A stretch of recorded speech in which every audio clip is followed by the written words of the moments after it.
बिहार विधानसभा चुनाव के लिए बीजेपी के बाद जेडीयू ने अपनी पहली लिस्ट जारी कर दी है। इसमें कुल 57 उम्मीदवारों के नाम घोषित किए गए हैं।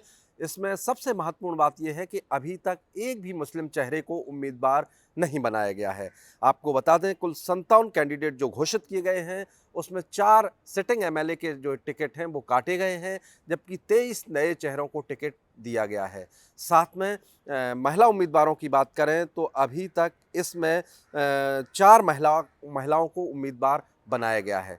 सबसे बड़ी बात और महत्वपूर्ण बात यह है इसमें कि जो 57 उम्मीदवारों की पहली लिस्ट जारी की गई है, इसमें कई बाहुबलियों को भी मैदान में उतारा गया है। 3 बड़े बाहुबली हैं जिनको जेडीयू ने टिकट दिया है। एक दिन पहले कल ही बीजेपी ने जो एनडीए का गठबंधन दल है, प्रमुख गठबंधन दल है, उसने 71 उम्मीदवारों की लिस्ट जारी की थी। बीजेपी ने भी अपने कई सिटिंग एमएलए के टिकट काटे हैं। आज जेडीयू ने जो लिस्ट जारी की, उसमें भी कई अपने जो सिटिंग एमएलए हैं उनके टिकट काट दिए हैं और नए चेहरों पर भरोसा जताया गया है। एनडीए के जो बाकी घटक दल हैं वो भी धीरे धीरे करके अपनी लिस्ट ला रहे हैं। जहां तक चिराग पासवान की पार्टी की बात करें तो अभी जो जानकारी मिल रही है जी न्यूज़ को कि 29 में से 27 उम्मीदवारों को जो है चिराग पासवान ने पार्टी का सिंबल दे दिया है। हालांकि आधिकारिक रूप से जो है अभी उन्होंने अपनी लिस्ट जारी नहीं की है। 2 सीटों को लेकर जो अभी पेच फंसा हुआ है, उसको लेकर के जो खबर आई है कि बातचीत की जा रही है बीजेपी और जेडीयू के बीच में, क्योंकि 2 ऐसी सीटें हैं एलजेपी को जो मिली हैं उसमें गठबंधन दल दावा कर रहे हैं, जेडीयू और जो है उपेंद्र कुशवाहा की पार्टी। अब बात करें महागठबंधन की, तो महागठबंधन की सीटें अभी भी घोषित नहीं की गई हैं। दिल्ली में आज भी कांग्रेस दफ्तर में जो है बैठकों का दौर चलता रहा कांग्रेस नेताओं के बीच में।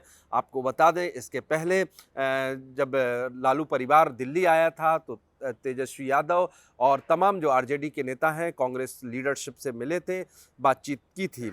लिहाजा आज कांग्रेस नेताओं ने जो बैठक की है, कांग्रेस नेताओं ने कहा है कि वो पटना पहुंचकर, जो बिहार कांग्रेस के अध्यक्ष हैं उन्होंने कहा है कि वो पटना पहुंचकर जो है अपनी सीटों का ऐलान करेंगे।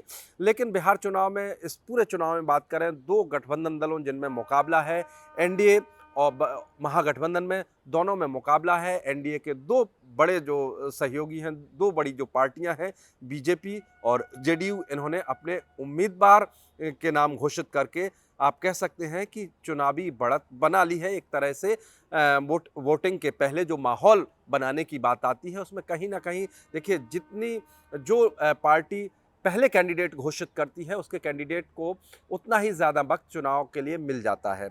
अभी पहले फेज के नामांकन के लिए अभी 2 दिन का वक्त और बचा है।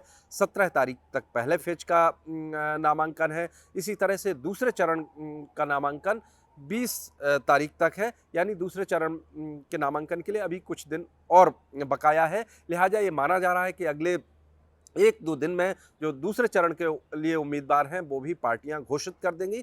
लेकिन सबसे महत्वपूर्ण बात यह है कि गौर करने वाली बात यह है कि एक तो बीजेपी और जेडीयू, जिन्होंने अभी अपने पहली लिस्ट जारी की है दोनों ही पार्टियों ने, और जो उम्मीदवार घोषित किए हैं उसमें महिलाओं को तो उम्मीदवार बनाया गया है, लेकिन कहीं एक भी मुस्लिम चेहरे को उम्मीदवार नहीं बनाया गया है। कहीं ना कहीं जेडीयू भी बीजेपी की लाइन पर एक तरह से मैसेज देने की कोशिश कर रही है। अभी तक की जो लिस्ट सामने आई है, हालांकि ये माना जा रहा है कि इसके बाद जो दूसरी लिस्ट जेडीयू की आएगी उसमें कुछ मुस्लिम चेहरे देखने को मिल सकते हैं। जहां तक महिला उम्मीदवारों की बात करें तो देखिए, 9 चेहरों को बीजेपी ने अभी पहली लिस्ट में उतारा है, जबकि 4 महिला उम्मीदवारों को जेडीयू ने उतारा है।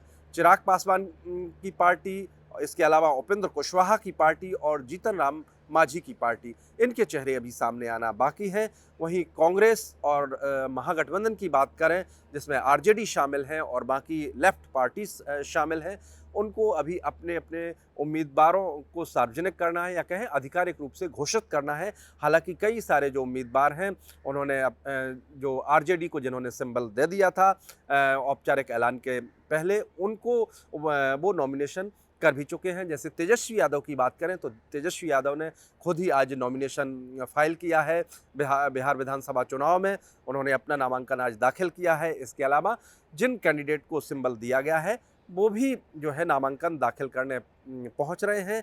लेकिन अगर बात करें आधिकारिक रूप से महागठबंधन के उम्मीदवारों के ऐलान की, तो अभी तक महागठबंधन के उम्मीदवारों का आधिकारिक तौर पर ऐलान नहीं हुआ है। गठबंधन के बीच जो महागठबंधन के बीच जो सीटों के कहें कि सीटों के बंटवारे को लेकर जो बातचीत चल रही थी, वो कह पार्टी के नेता कह रहे हैं कि फाइनल स्टेज पे पहुंच गई है।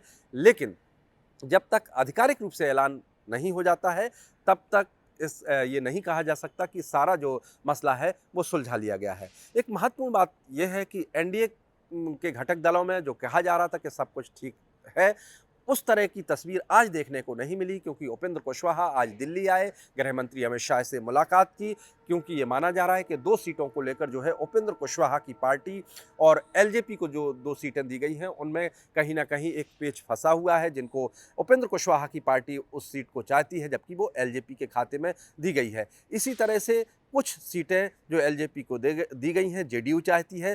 तो ये एक ऐसा पेच है जो अभी एनडीए के भीतर भी फंसा हुआ है। हालांकि दोनों ही पार्टियों ने, बीजेपी और जेडीयू ने, अपने अपनी पहली लिस्ट जारी कर दी है, लेकिन कुछ सीटों पर पेच फंसा हुआ है। आज जब गृह मंत्री से उपेंद्र कुशवाहा मिले, तकरीबन 1 घंटे बैठक चली दिल्ली में। इसके बाद उपेंद्र कुशवाहा ने कहा कि जो भी मामला था हमने बीजेपी लीडरशिप के समक्ष रखा है और उन्हें उम्मीद है कि ये मसला सुलझा लिया जाएगा। यानी आप कह सकते हैं कि भले ही एनडीए कह रहा हो कि ऑल इज वेल है, लेकिन कहीं ना कहीं कुछ मसला ज़रूर है जिसको अभी उनको भी निपटना, उस मसले को सुलझाना बाकी है। जहां तक महागठबंधन की बात करें तो महागठबंधन ये लगातार संकेत दे रहा है कि वो जल्द से जल्द अपनी सीटों का ऐलान करेगा। यानी आने वाले दिनों में दोनों जो गठबंधन हैं, चाहे एनडीए गठबंधन दल हो या फिर कांग्रेस के लीडरशिप वाला गठबंधन है, उसकी बात करें तो दोनों का रोचक मुकाबला बिहार विधानसभा चुनाव में देखने को मिलेगा। धन्यवाद।